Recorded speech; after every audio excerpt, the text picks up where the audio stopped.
Hi, this is Toby here, one of our expert physios here in the physio studio.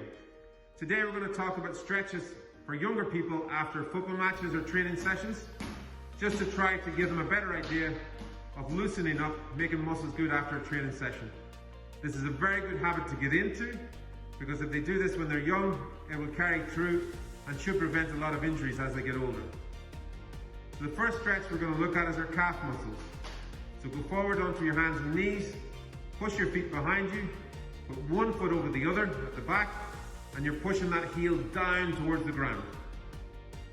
You hold this for 10 to 15 seconds, and then you switch legs. And we're going to try and do that twice to each side. Following that, then we're going to spread our legs apart. We're going to walk our legs, our hands back between our legs, and then try to stand up nice and tall.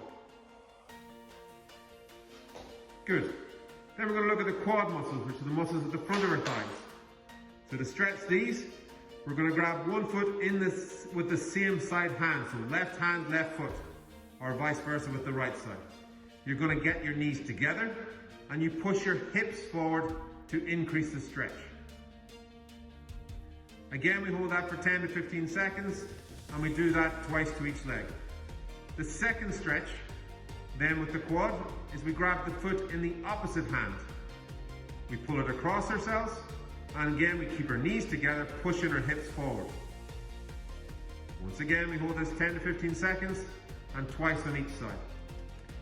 Then we're going to stretch our hamstrings. So hamstrings are the muscles at the back of our thighs. And to do this, we put one foot in front of the other, a good stance. It's a good stance. The back leg doesn't matter what happens. So you can bend your back knee or not. With the front knee, you're going to bend and you're going to try to reach and touch the floor beside your foot. If you can get your palms to the floor, great. If you cannot, go to your fingertips. You're going to hold this for 10 seconds. Then after 10 seconds, keeping your palms or your fingertips on the floor, you're going to stick your bum up into the air, trying to straighten your knee a little bit. You should not be able to straighten your knee, so don't try to force it. You're just increasing the stretch gently. Again, you hold this 10 to 15 seconds. Again, it's twice to each side. The second stretch for our hamstrings is one foot in front of the other, but not as much distance between the feet this time, making sure both feet point forward. You're going to keep the front leg straight this time while you bend the back knee. You're going to lean forward, keeping your back straight. You're going to hold this for 10 seconds. And then after 10 seconds, you take a deep breath in. And as you breathe out, you tuck your chin into your chest and you curl right down into your knee. Again, holding this for 10 to 15 seconds and doing it twice to both sides. Then we're going to move to stretching our groin muscles, which are the muscles on the inside of our thighs. So we stand with our feet at least twice the width of our shoulders. We're going to bend one knee slightly, and we're going to stretch the opposite side by pushing that hip across towards the opposite foot. You should feel this in the inside of your thigh. Again, try to stay up nice and tall. The second part of the stretch is after 10 seconds, you roll that hip forwards. So try to stick your hip forward as much as you can, keeping your shoulder back. And that should bring the hip up in the stretch, up into your groin. So that stretches a slightly different muscle. And then the last part then is you roll your hips backwards and sit down into it. And that should make a stretch more down towards your knee.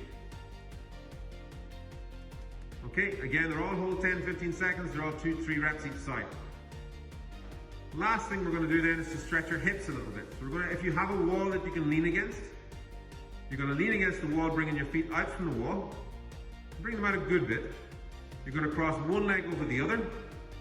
You're going to hold onto your foot, you're going to hold onto your knee, and you're going to lean straight forward, bringing your chest towards your mid-shin. You hold this for 10 to 15 seconds. Then you try to bring your shoulder to the opposite side to your knee. Again, you can hold on to your knee if you want to, and you can let your elbows slide past your shin.